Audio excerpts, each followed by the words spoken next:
BBIP escort ni malkhung bai thuta rejagai langma chokha tepenia amsaini Piyush Devnath ni nok nukhungo asomsa thangai sogai kya kebunai bodolni adong LOP Jitendra Chaudhary thijak Piyush Devnath ni nok rang mantri Pranjit Sinha Rai ni Bidhan Sabha amsayo hanebe rang mantri thanibo haponi bokhaktei thijak nok nukhungo rang pusho chubachuni sepkhlai di hnai nangkungmani yapresrane bagai sanmungti saka Jitendra Chaudhary khusatai kalayo Deepavali ni jorabo tepenia amsaini Piyush Devnath ni bike BBIP ni escort bai thutai rekha abo bai laharpati mungo langma chokha Piyush phiaba tapsuk jote mungsapono krak cherene mungo yapre sejagi hane koksil jaga thinai nok nukhuni borok asuk simia LOP Jitendra Chaudhary saka ol laharpati mungo thinai ni nok nukhung ni bokhaktei police ni thanibo mamla rathanga hanke police o mamla yasagi hani bo khukhenka yang kebune bodolni adok Jitendra Chaudhary kokthumni biskang khukhendini saka thijak nok nukhungo deramasuk supungrani ungthung te opati mungo choi cherene mungni bagi krak yapre sedi hnai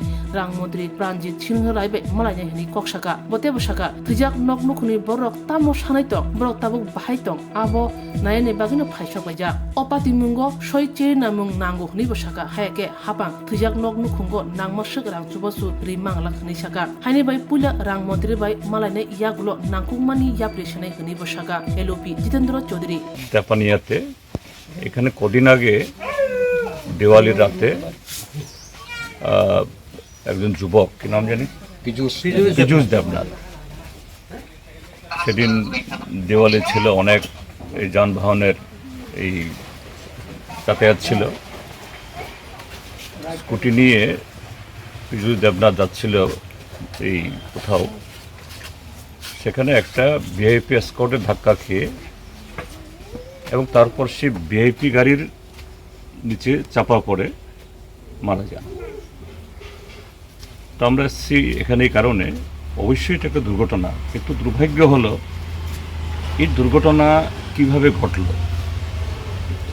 একটা তরতাজা যুবক অকালে তার প্রাণ জ্বরে গেল, অল্প বয়সী তার বিধবা স্ত্রী এবং ছোট্ট একটা বাচ্চা, এদের পরিবার কিভাবে বাঁচবে। তো এগুলো নিয়ে প্রথমত যে এই ঘটনার একটা সুস্থ তদন্ত হওয়া দরকার। কারো মানে শাস্তি কী হবে এই প্রশ্ন নয়, এর চেয়ে বড় প্রশ্নটা হলো যাতে এটা দুর্ঘটনা সে কারণে মারা গেছে,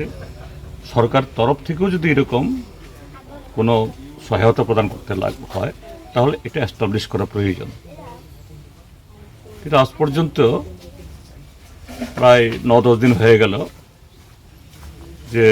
আরক্ষা প্রশাসনের কোনো হেলদোল নেই, প্রশাসনের তরফ থেকেও সেরকমভাবে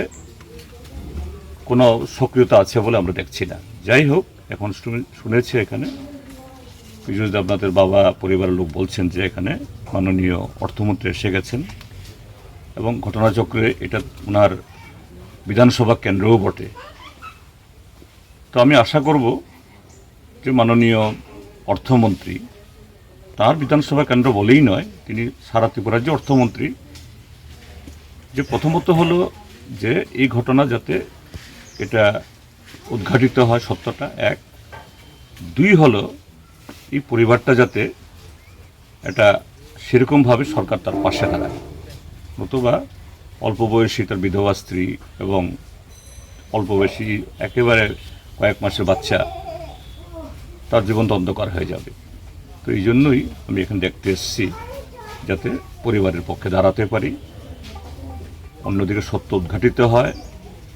এবং সব থেকে এই পরিবার যাতে বাঁচতে পারে এই ব্যাপারে যাতে আমরা সহযোগিতা করতে পারি এটা জানার জন্য, বা সকালে সচক্ষে দেখে সরকারের কাছে যাতে আমরা সেবা উপস্থিত করতে পারি, এই জন্যই আজকে এখানে এসেছি। এই বিষয়ে কি রাজ্যের মুখ্যমন্ত্রীর সাথে কি কোনো কথা হবে? না, দেখা যাক। আমি প্রথমত যেহেতু প্রণজিৎ সিংহ মহোদয় এখানে ওনার নির্বাচনী কেন্দ্র তিনি এসেও গেছেন, সবচেয়ে বড় কথা হলো এটা প্লাস পয়েন্ট। প্রথম তার মানুষের কথা বলবো, প্রয়োজনে আমি মুখ্যমন্ত্রীর সাথে বা